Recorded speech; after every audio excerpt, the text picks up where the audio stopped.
Every DCF model needs an ERP number, equity risk premium. And most people either guess it, copy it from a template, or just Google it and hope for the best.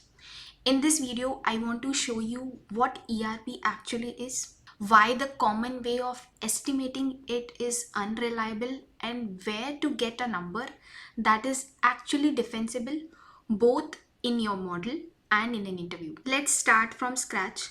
CAPM. You have probably seen this formula before, but today we are only focusing on one part of it. Cost of equity is equals to RF plus beta into ERP. So there are three pieces. Let's go through each one of them.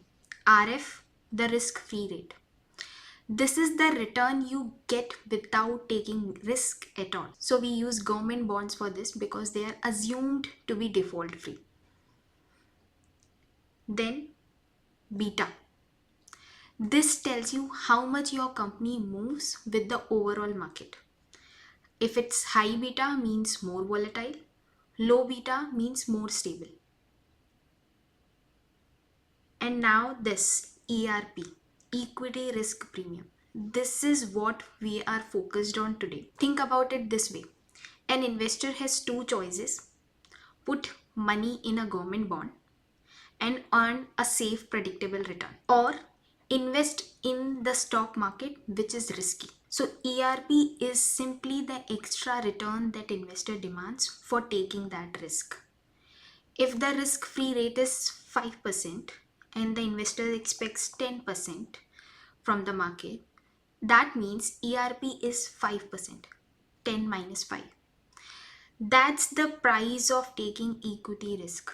So one important thing, ERP is not specific to one company. It's the return you would expect from buying the entire market, the whole index. Beta then adjusts this for your specific company. So now the question is, how do we actually estimate this ERP number? And that's where things gets interesting.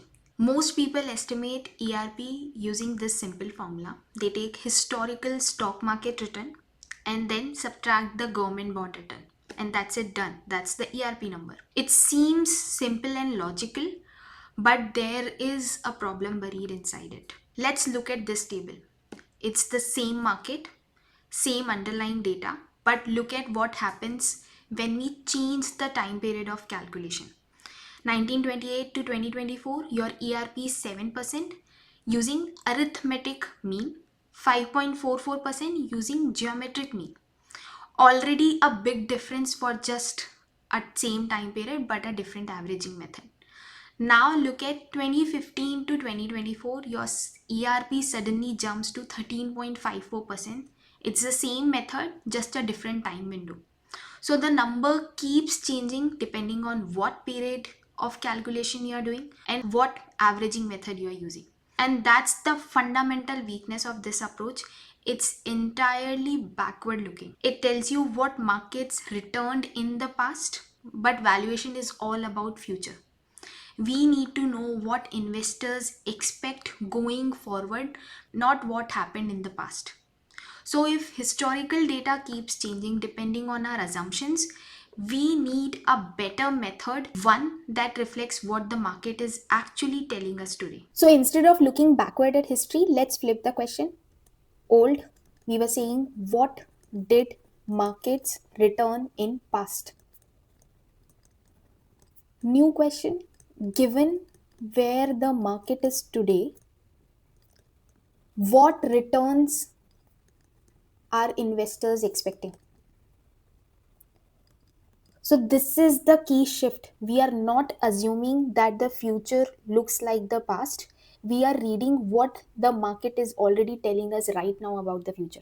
And here is the logic. Think of S&P 500 as one giant company.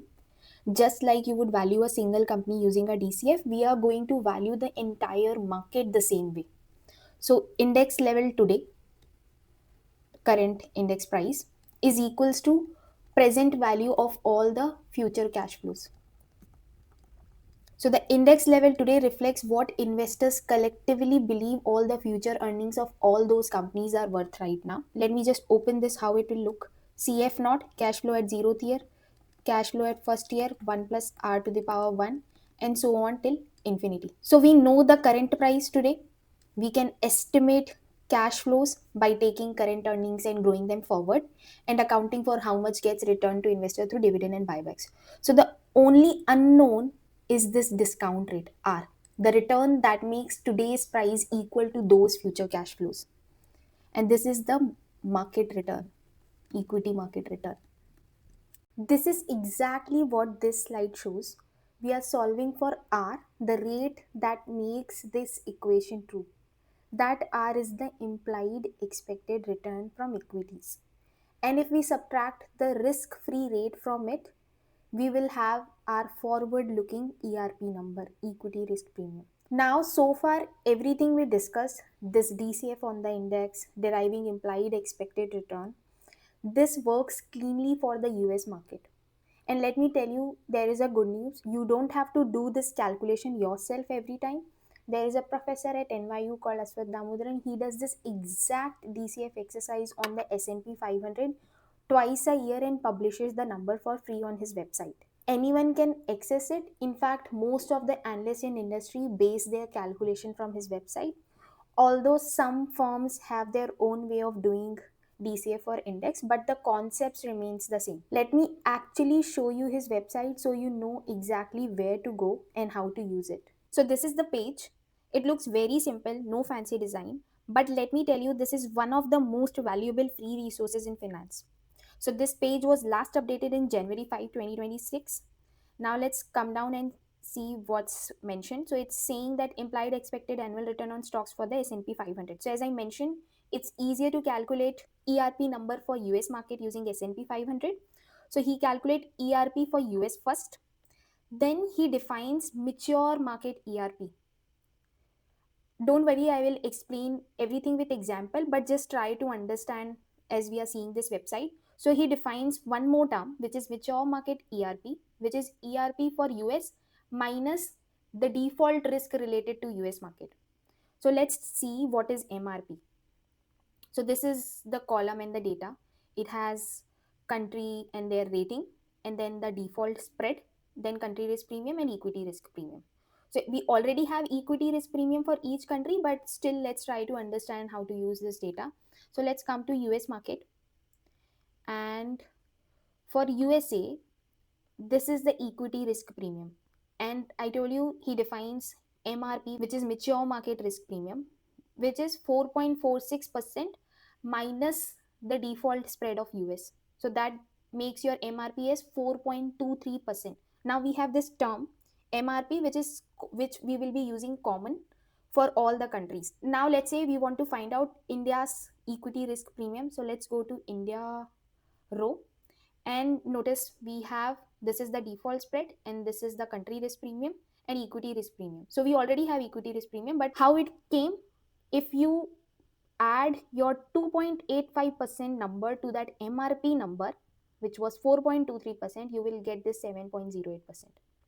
So for any country, if you add their country risk premium number to mature market risk premium number, you will get equity risk premium number. We will also talk about adjusted default spread when I will be briefly covering risk free rate. And don't worry, we will be doing two actual examples to show you how to use this data. But this is the website, so bookmark this website. It's really important. I'm sure you all must be wondering, why can't we do the same calculation using Sensex and find out ERP for India directly? So technically, yes, we can do, but in practice, there is a problem. The Sensex has a shorter history, it's more volatile, the coverage is limited, and the number you would get would jump around significantly from year to year. It's not stable enough to anchor a valuation on. So instead of estimating that risk from scratch, what we do is we start from that MRP number, that mature market risk premium, and then separately add what additional risk does India carry on top of that. And that additional risk we saw is known as country risk premium. So for ERP of India, it's MRP plus CRP. MRP, your baseline, which was 4.23% as of now, and CRP to add on top of that. And together, this will give you ERP for valuing an Indian company. Now, if you're curious about exactly how CRP is calculated, I have attached a PDF in the description. It walks through the formula in detail. But for the purpose of this video and in fact your models, you don't need to go that deep. You can use that number directly from the website for your models. So now we have all the three pieces: MRP, CRP and ERP for India. One thing left before we move on to example and calculate cost of equity is risk-free rate. This is where even experienced people quietly make a mistake. The risk-free rate must match the currency of your valuation, not where the company operates, the currency you are modeling in. If you are valuing in Indian rupees, use the Indian government bond yield. It's a simple rule, but still there is a catch here. The India government bond yield is not truly risk free. We saw in that website, India is not a triple A rated country. That bond yield already includes a default risk component. So the market demands a higher yield from India's bonds precisely because there is some risk attached to it. Let's say India bond yield is 7% and default spread of India is 2%. Although if you notice in that website it says 1.87%, but for the ease of calculation as of now I am taking 2%. So the RF, the risk free rate, will be 7% minus 2%, and this is your 5%. So if we want a truly risk free rate, we strip the default spread out of the government bond yield and we get the clean RF. If we use this RF for our cost of equity calculation, we will be double counting our country risk or the default risk related to the country. Let me show you. So your cost of equity is RF plus beta into ERP. And this ERP already has country risk premium, like the risk related to the country, it could be default risk, anything. And if we don't strip out this 2% from here, what we are doing is we are counting our risk here as well, the default risk related to country, and if we are counting it here as well. So that's the reason that we need to strip out our default spread, the government default spread, from your risk free to make it actually clean RF. Now I know what you are thinking. If this is the correct way, why do so many analysts in India still use the raw bond yield? An honest answer: for a purely domestic valuation where investor is already sitting in India and is exposed to that country risk in everything they do, using the raw bond yield feels consistent to them. That risk is just their normal world, so they don't see it as extra. But the moment you want to be precise or someone pushes back on your model, stripping the default spread is the cleaner and more defensible answer. So we will do an example, same company, and we will do two approaches. So here are the numbers: beta 0.52, MRP 4.23%, and country risk premium for India 2.8%. Indian bond yield I have taken 7% and the default spread from the website 2%. So with the approach one, the way most people do it, raw India bond yield is risk free rate, which is 7%. Combined ERP is approximately 7%, MRP plus CRP, and beta it's 0.52%. So your cost of equity comes out to 10.64%. But as I mentioned, this 7% bond yield already has country risk inside it. And CRP is also sitting inside that combined ERP. So there is a double count of risk. Most people will accept this for quick estimate, but if someone pushes back, this is exactly where they will push because it is counting your risk two times. Now let's see approach 2. We apply exactly what we just discussed. First thing, we will strip out the default spread from the bond yield. So that's 7% minus 2%. In that case, our clean RF will be 5%. So country risk is now out of the risk-free rate. Your MRP stays same, CRP same. So this time country risk is only inside your ERP number, and the cost of equity in this case will be 10%. So it's lower than the approach one, not because HUL became less risky, it's just because we stopped counting country risk twice. And that entire difference, 10.64% versus 10%, just from being precise about where each risk sits in your model. Now, 0.64% might not sound like much, but in a DCF that compounds over years, it changes your valuation meaningfully. And this is the answer that is defensible. It's applicable for your interviews, for your models, or anywhere else where if someone asks you to explain this number. So if someone asks you in an interview, how do you estimate equity risk premium? Here is how I would answer it. I would say there are broadly two ways to think about ERP. First, the historical approach, where we look at past equity market returns and compare them to government bond yields to estimate premium investors would earn over time. But the problem is here we are assuming that the future will look like the past. And in markets, that's a very strong assumption to make for the future. So for valuation, I prefer a forward looking approach.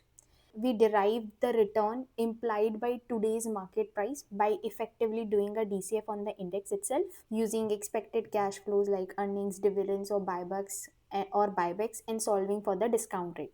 So this gives us the implied return, and ERP is simply that return minus the risk-free rate. So in this one answer, we have shown the method, we have shown the limitation, and we have also shown how to apply it in practice. And that's exactly what an interviewer is looking for. And that's the way I would think about ERP in an interview, and of course for the model as well. So that's it for today's video. If something was not clear, drop it in the comments. I read all of them and I will try to explain it further.